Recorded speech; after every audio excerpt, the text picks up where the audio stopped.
It's Bob Darren coming to you from the Mobilehome Model Railroad. Finally getting my butt in motion here and trying to get another video out. A slight short update on the little bit of work I've gotten accomplished since my original video. Anyhow, I've done as I mentioned in the previous videos, I've done some ballasting and a little bit of scenery, still playing around with the location on some of the industries and setting them up. Painted some track, which also turned out to be a pain in the neck getting the paint off of the top of the rails. But little by little I'm getting there. I guess it's just part of the process. I haven't built a complete model railroad in probably 15 to 20 years, so I'm relearning as I go along. So suggestions are always welcome. Anyway, I'm going to take you on to show you a little more of what I've done. Okay, here we are at the drop bridge, which I guess you would consider the beginning of the layout. I just did some ballasting on there. This is where I began, and then I have a turnout here that goes to the main line, which is supposedly going to disappear behind this backdrop here and go off to Never Never Land. Over here this is the little bit of scenery I've managed to create so far.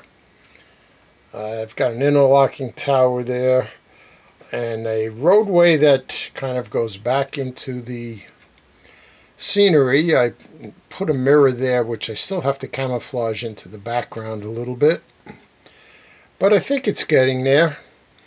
Over here on my woodworking facility, which I do think this is going to be a lumber mill with a wood chipping facility as part of it. Over here I put a little water scene. It's kind of like a little boggy area on either side of the track, on either side of the road rather. And what I did, I tried something different. I used Minwax polyurethane, fast drying high gloss polyurethane for the water, and I think it worked pretty well. It kind of gave it a good look. Those little dots in there are supposedly like little water lilies or something. I think it came out well. And then on these bog grasses over here, I used string, just regular binding string.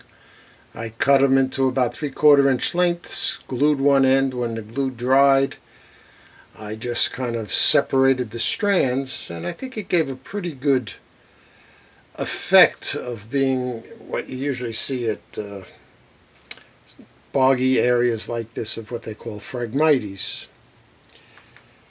So in the back here, this is going to be, I think that's called Pete's Brewery. It's just a small independent brewer back there. I put a little road. I did some scenery rather, around the area.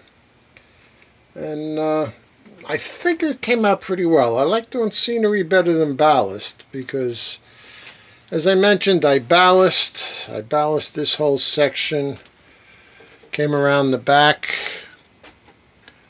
ballast up here to another turnout, came around. I think I have a total, if you put all the ballast track together, it's probably about 20 feet, 15 feet, 20 feet. But it took me forever to get the trains to be able to run on there without either derailing or stopping or sputtering. I guess I just wasn't careful enough. I think when I sprayed my wetting agent on there, I might have disturbed too much gravel, and it got in the webbing of the tracks, and created a million problems. Anyway, I've gotten to that. I've painted most of my main roadways in over here. I have one that disappears back into the mountains over here. I kind of painted that in. It comes across. Now this area over here, which I was originally going to make a yard area, but I decided I really don't have enough room on this small layout for a yard. So what I'm doing is in the back, the outer rail there is the main line. The next one in towards us is the arrival departure track. And I have crossovers at either end of those in the room. And then we can also branch off of the arrival track into what is actually, I've decided to be pretty much strictly an engine facility over here. I had an old engine house which I decided to use, and I think it'll be good enough because I'm using basically small switcher engines on the layout, so I think this will be enough for servicing those. The mainline engines will naturally go back to a main engine facility somewhere off in a big city or wherever. And these other tracks on the inner side here come around, service on the inside here. They service what's going to be probably a farm equipment supply depot. Another shipping depot right there. And then the closer facility here, I want to make a scrap yard with scrap metal, and I'll have that little conveyor filling up the gondolas that will be brought in. Behind that I have, as I had mentioned in the previous videos, these are the radical flats. I couldn't remember the name of them. They're really terrific. I tell you, they just make a scene seem so finished. I'm using my phone here as a camera, and for some reason or another I'm not focusing too well. There we go. It's coming back again. But along the back there, I got the back of some houses. I have probably a few small grain towers and I guess a bakery. I must be moving a lot, yeah, because this thing keeps unfocusing. And over here is just going to be probably a dry storage warehouse. And all the way into the corner there, I'm planning on making that possibly a propane facility, or maybe a local oil storage area for local deliveries. And we come around again. This road kind of sets off. I'm experimenting there in the background. I have a photo I downloaded from my computer, just trying to experiment with getting some scenery going off into the back. You know, I can do the cutting out and editing on that to finish it off, but I'm just trying them out. And then we are coming now to the town. If we'll focus in here, this is going to be the town. I'm going to have a little restaurant in there. And there's a bank. Across the street here is a small station and depot. Excuse me. And that pretty much rounds out the layout. We come back to the drop bridge, which I'll do a little scenery on that, but I don't think it's going to be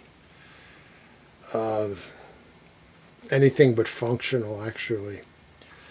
And then again, as I said, this will be probably a lumber mill and wood chip facility.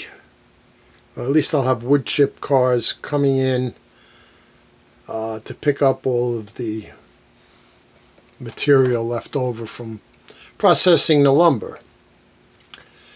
Anyway, that's what I've got so far. I got to get some Uh, some trees. I got to make some trees. I got to work on that next. I want to put trees in front of this closer backdrop here where the main line disappears, so it'll kind of blend better into the scenery behind it. So anyway, that's where I'm at with this layout right now. If you have any comments or suggestions, my biggest thing is the ballasting. It's holding me back now. I'm afraid to proceed with the rest of the layout because I'm going to spend an extra day or two each time I ballast a section trying to get all the little kinks out of what's happening. It just seems to be a real problem. Anyhow, thank you for watching, and I will be seeing you soon. Thank you.